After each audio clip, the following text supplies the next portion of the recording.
कोपरगाव तालुक्यातील रवंदे येथील युवकाचे लग्न झाले आणि 2च दिवसात नवरी पसार झाली। आपली फसवणूक झाल्याचे लक्षात येताच नवऱ्या मुलाने थेट कोपरगाव तालुका पोलीस स्टेशन गाठून तक्रार दिली। त्यानंतर पोलिसांनी लग्नाचे खोटे आमिष दाखवून लाखो रुपयांची सोने व चांदीची आर्थिक फसवणूक करणारे टोळीचा पर्दाफाश करत पोलिसांनी एका महिलेसह 2 तरुणींना जेरबंद केले आहे।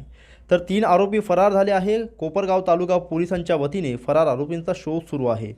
याबाबत अधिक माहिती अशी की दिनांक 21 सप्टेंबर 2025 ते 31 ऑक्टोबर 2025 दरम्यान कोपरगाव तालुक्यातील रवंदे गावातील फिर्यादी यांची कशिश सुखदेव भालेराव, नम्रता सुखदेव भालेराव, भूमी किरण निकम सर्व राहणार जत्रा चौक, आळगाव नाका, नाशिक, अशोक तानाजी काळे, वनिता अशोक काळे दोन्ही राहणार अंगणगाव तालुका येवला जिल्हा नाशिक, तसेच गोकुळचिंदा पानकर राहणार मदर तेरेसा चौक नाशिक अशांनी संगनमत करून लग्नाचे आमिष दाखवून 2,29,000 रुपये किमतीची रोख रक्कम, सोने व चांदीचे दागिने घेऊन फसवणूक केल्याच्या फिर्यादीवरून कोपरगाव तालुका पोलीस स्टेशन येथे दिनांक 18 फेब्रुवारी 2026 रोजी गुन्हा रजिस्टर नंबर 60/26 भारतीय न्याय संहितेचे कलम 318(4), 316(2), 35 प्रमाणे गुन्हा दाखल होता।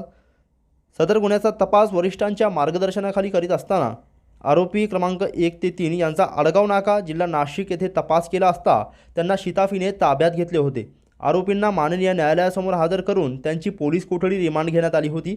सदर आरोपींना पोलीस कोठडी दरम्यान गुन्ह्यांच्या अनुषंगाने विचारपूस केली असता आरोपींनी संगनमताने खोटे लग्न लावून फसवणूक केली असल्याची माहिती दिली। आरोपीने गुन्ह्यातील फसवणूक करून अपार केलेले रोख रुपये, सोने व चांदीचे दागिने काढून दिले, तसेच ते पोलिसांनी जप्त केले आहे। कोपरगाव तालुका पोलिसांच्या या कामगिरीचे सर्वत्र कौतुक होत आहे। सदरची कारवाई पोलीस अधीक्षक सोमनाथ घारगे, अपर पोलीस अधीक्षक सोमनाथ वाकचौरे, पोलीस उपाधीक्षक अमोल भारती यांच्या सूचना व मार्गदर्शनाखाली कोपरगाव तालुका पोलीस स्टेशनचे पोलीस निरीक्षक संदीप कोळी, पोलीस नाईक RO कारखेले, महिला पोलीस कॉन्स्टेबल ज्योती रहाणे, महिला police constable Anita Walve, police constable Jaydeep Gaware, police constable Ambadas Wagh तसेच अप्पर पोलीस अधीक्षक कार्यालय श्रीरामपूर येथील मोबाईल सेलचे police head constable Santosh Darekar, Sachin Dhanad, Ram Vetal यांनी सदरची ही कौतुकास्पद कामगिरी केली आहे। याबाबत कोपरगाव तालुका पोलीस ठाण्याचे पोलीस निरीक्षक संदीप कोळी यांनी अधिक माहिती दिली आहे। दिनांक 21/9/25 ते 31/10/25 दरम्यान रवंदे येथील फिर्यादी यांची एक मुलगी दाखवून त्यांची लग्न करून त्यांच्याकडून लग्न करण्यासाठी एक ठराविक रोख रक्कम घेऊन त्याचबरोबर लग्नामध्ये सोन्याचे दागिने घेऊन मुलगी लग्न झाल्यावरती 2 दिवस या नवऱ्या मुलाच्या फिर्यादीच्या घरी राहिली आणि तिथून ती परत पसार झालेली होती। त्याबाबत कोपरगाव तालुका पोलीस ठाणे येथे गुन्हा रजिस्टर नंबर 60/26 असा दाखल होता। त्याच्यामध्ये फिर्यादी याची फसवणूक झाल्याचे निष्पन्न झालेले होते।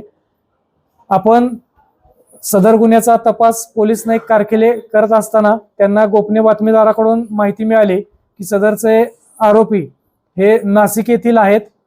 त्यावरून आपण त्यांचा पाठपुरावा करून श्रीरामपूर येथील सायबर सेल यांची मदत घेऊन आपण आरोपींची माग काढला आणि त्यानंतर सदर गुन्ह्यामध्ये आपण 3 महिला आरोपींना अटक केलेली आहे।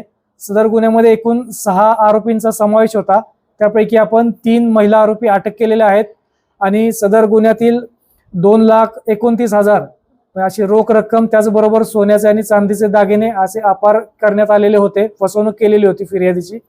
सदर गुन्ह्यामध्ये आपण यातील आरोपी 3 महिला आरोपी यांच्याकडून काही सोन्याचे दागिने त्याचबरोबर त्यांना मिळालेली रोख रक्कम आणि चांदीचे दागिने असे जप्त केलेले आहेत।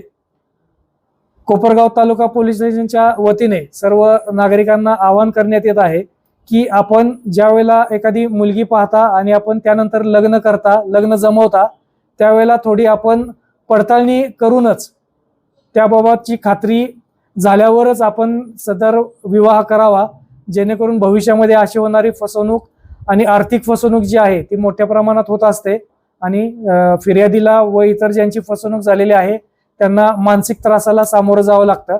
तर अशा प्रकारचे गुन्हे किंवा अशा प्रकारची फसवणूक होऊ नये यासाठी सर्व नागरिकांनी खात्री करूनच विवाह करावा असे आवाहन करण्यात येते।